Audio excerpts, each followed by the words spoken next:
Hello students, we are going to go through 2016 Bedok North Secondary School Science Physics Prelim paper, the MCQ.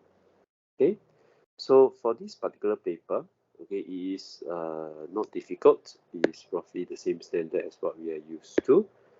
Okay, so I'm going to give you some hints and clues as to how to tackle some of these questions along the way. Okay, so first one, number one. Which of the following is a suitable estimate for the diameter of an atom? For this particular question, you need to remember that the atom is about the size, slightly smaller than the size of a nanometer. Okay, so it has to be times 10 power negative 10 meters. Okay, so this one no choice, you have to memorize. Okay, number two, the diagram shows an experiment carried out to measure the diameter of a copper wire. Okay, you notice that it's a bit weird in terms of the way that it's being approached. But if you look carefully, the diameter of the wire is in between these two. So it is very difficult to estimate from here. But it has been coiled around a pencil, and the starting is at 5.4 cm. Okay, and the ending is 6.3 cm. Okay, so with that, we are able to determine how wide is this coil itself. So it has to be 6.3 cm, take away 5.4 cm. Okay, so with that done, okay, it will be 0.9 cm. But we have to be careful because 0.9 cm here, actually it means that we are taking into consideration the coils. So we need to know how many coils there are. So if you count the coils carefully, 1, 2, 3, 4, 5, 6, 7, 8, 9, 10. There are 10 coils. Okay, so if you done it correctly, I have 0.9 cm divided by 10 coils, okay, which will give me 0.09. Okay, which means B is my answer. Okay, number 3. The diagram shows the speed time graph of a body. Find the average speed of for the body the entire journey. Okay, we know that average speed equals to total distance divided by total time.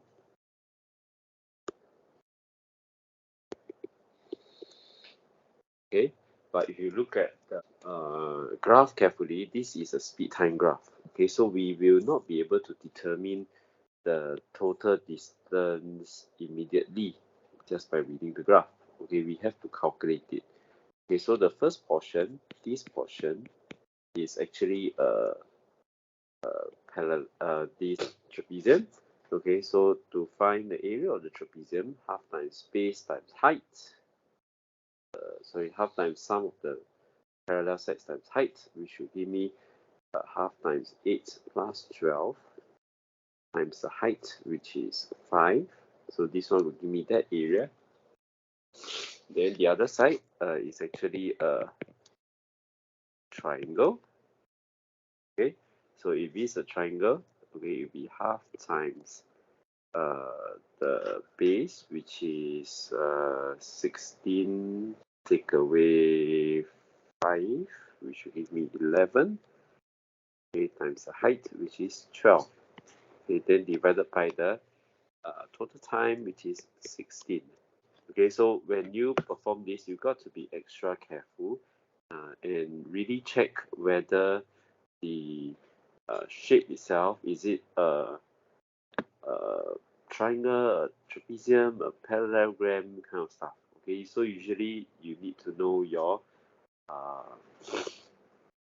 this area of the shapes that are shown. Okay, so if you've done the first part correctly, the first part will give us 50 plus 66 over 16. Okay, if you've done everything right, 50 plus 66 116, 16, 7.25 meters per second. Okay, so answer would be C. Next one, number 4. 5 people are pulling a metal crate as shown in diagram. Okay, so you see that there are various forces. Okay, so we need to be going through all the forces to double check what it is. So let's talk about the upward force first, because you want to find the resultant force, right? So resultant upward force would be 50 newtons minus 20 newtons, because if you look at the opposite forces, it's just these two. So this will give us 30 newtons upward force. Okay, then if we resolve the leftward and rightward forces, okay, if I look at the leftward and rightward forces, here is 40, here is 30 plus 10, okay, which should give us 0 newtons. So overall resultant force is actually the upward force of 30 newtons. Answer is C. Question 5. Which of the following possesses the largest inertia? Okay, when we talk about inertia, we are looking at largest mass. Okay, we are looking at largest mass. Okay, so largest inertia means an object with largest mass. Okay, so look at the answers that are given, find the largest mass, and there's your answer. So it doesn't really matter what speed that they are moving. We're just looking at the mass. Okay, number 6. 3 identical uniform blocks are stacked on top of each other. Which arrangement is unstable?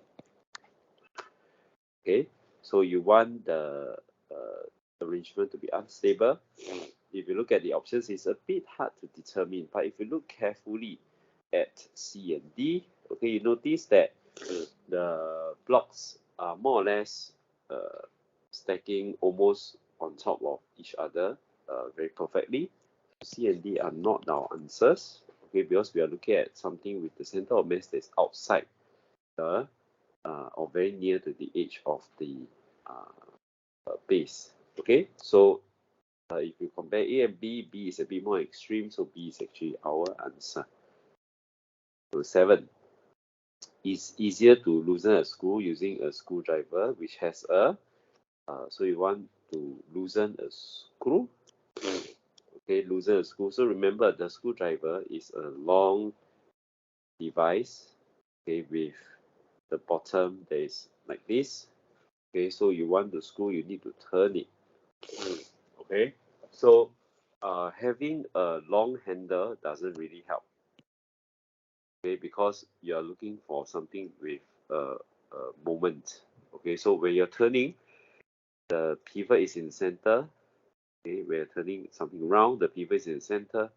Okay, and in order to make it a larger moment, a smaller force to provide a larger moment, okay, you need a wider so-called radius so that it is away from the pivot. Okay, so large radius. Okay, so thick handle would be the answer. So answer is C.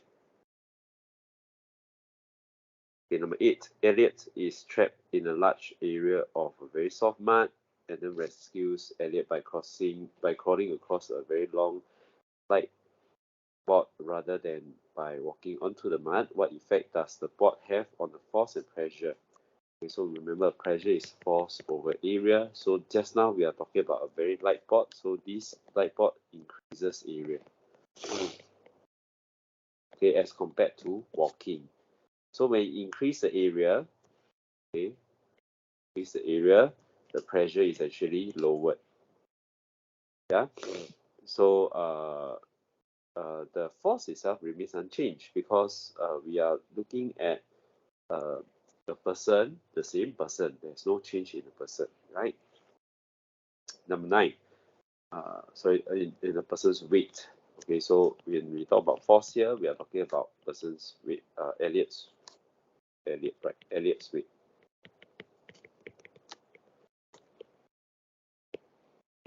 Okay. Next. Okay, bicycle dynamo.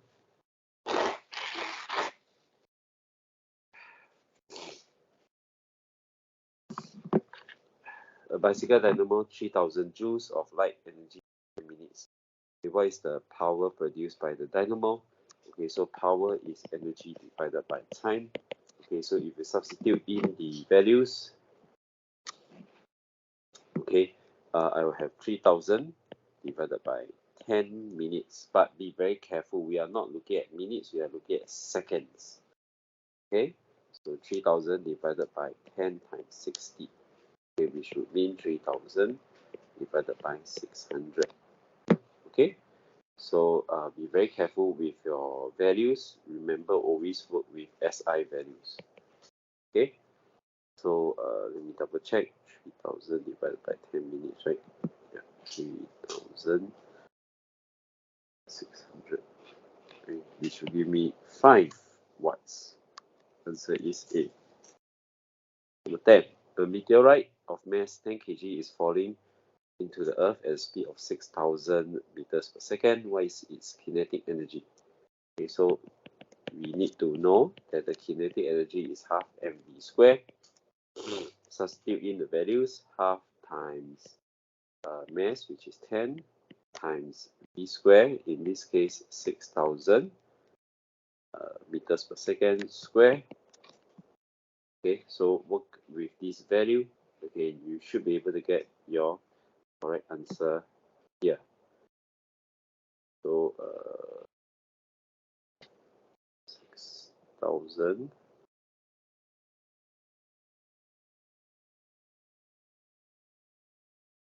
you have 180 times 10 power of 6 joules, okay, which means 180 megajoules. Okay, so be very careful with the values here. Sometimes it's not as straightforward, but if you have actually worked out the values, it should be easy to identify. Okay, number 7, basically you have a container, okay, and you are asked to find out what is the observation. Okay, so when you look at the smoke cell, okay, in a container of ice as shown, okay, keyword is container of ice, right?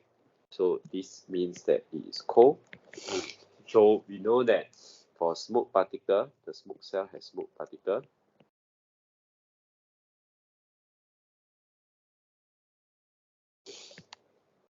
Okay, the smoke cell has smoke particle. So the smoke particles will actually slow down, okay, because we are talking about the particles that we observe, okay, with the Brownian motion. Okay, so it will actually slow down. Okay, so when it slows down, it will then be moving more slowly then. Okay, so the small particles move about more slowly than before. Their motion remains random. Okay, so answer is still C. Okay, number 12. Radiation is the transfer of thermal energy by what thing? Okay, so radiation is actually the transfer of thermal energy by electromagnetic waves. Okay, number 13, you have this graph. Okay, solid substance is placed in a boiling tube. Heated steadily, temperature time graph is shown.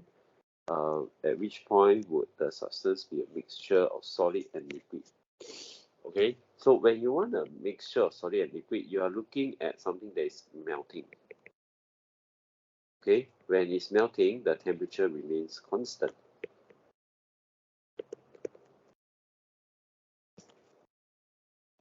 Okay, so when you look at this, first one you start with solid. Okay, so B is actually our melting. Okay, so usually what I'll do is I'll speed up the graph like this. Okay, identify which one is solid, liquid, and gas. Then in between solid and liquid, that's melting. Okay. Number 14. Okay, the diagram shows the displacement time graph of a wave. You see that the wave itself the amplitude is changing. It's becoming smaller. Okay, but they tell you that the speed of the wave remains unchanged. Okay, which of the following quantities changes over time? So, like I say, the amplitude becomes smaller, so amplitude is the one that's changing. Okay, number 15, which region A, B, C, or D, the wave has the lowest air pressure? Okay, you want lowest air pressure, you are looking at a rarefaction in a longitudinal wave. Okay, so C is our best answer because that's a part with the lowest air pressure. 16, which of the following diagram shows the softest notes with the highest pitch? Softest notes means amplitude small. Highest pitch means high frequency. Okay, high frequency means more waves in 1 second. Okay, so we need to know all these ideas very well. Okay, so if you want highest frequency, okay, I need to see more waves. Then D is my best answer. Let's check about the amplitude. Amplitude, is it the smallest? Yes, it is also the smallest among all the options. Number 17. Which of the following electromagnetic waves can be used to kill cancer cell? Okay, so when we talk about the application, gamma rays are the one that kill cancer cell. Okay. Number 18.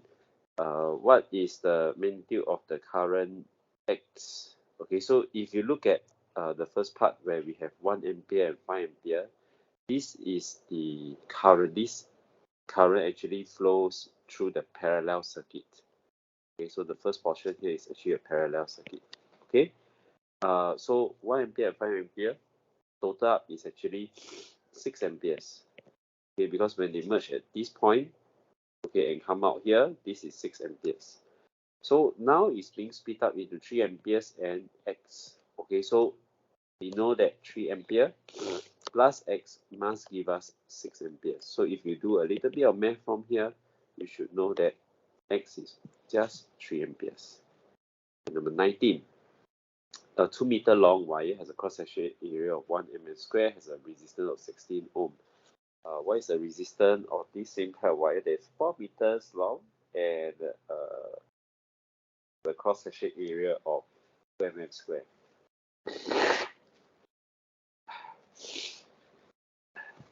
So if you remember our lesson, we talked about this thing as R, L, and A, and I asked you all to set up a table, okay? Because through this table, it helps us to identify the values very quickly, okay? And we can see the relationship from there, okay? So first one is 16 ohms, okay? There is a wire of 2 meters and cross-section area of 1 square. Okay, so we want something that is eventually of the new values. Okay, so let's look at the next one. Okay, so now your new wire is 4 meters long. Okay, remember this table that you can only multiply or divide. So for length, if it multiplies by 2, means my resistance also multiply by 2. Okay, so 16 times 2, okay, which should give me 32. Okay, but my area, okay, is still the same. Okay, I have not touched my area yet. Okay, so next step. My new area is 2 mm square. So if I change my area, okay, multiply by 2 in this case, increase, my resistance must divided by 2. Okay, so divide by 2 again, I get 16. Okay, so with this, my new resistance is just 16. Okay, so answer is C. Okay, number 20. What are the correct colors of the rubber insulation of the live, neutral, and earth wires? Okay, so live wire must be brown. Okay, neutral wire must be blue. And earth wire is the two color combination. It must be green and yellow. So my best answer would be D. So with this, we end the explanation for all the 20 questions.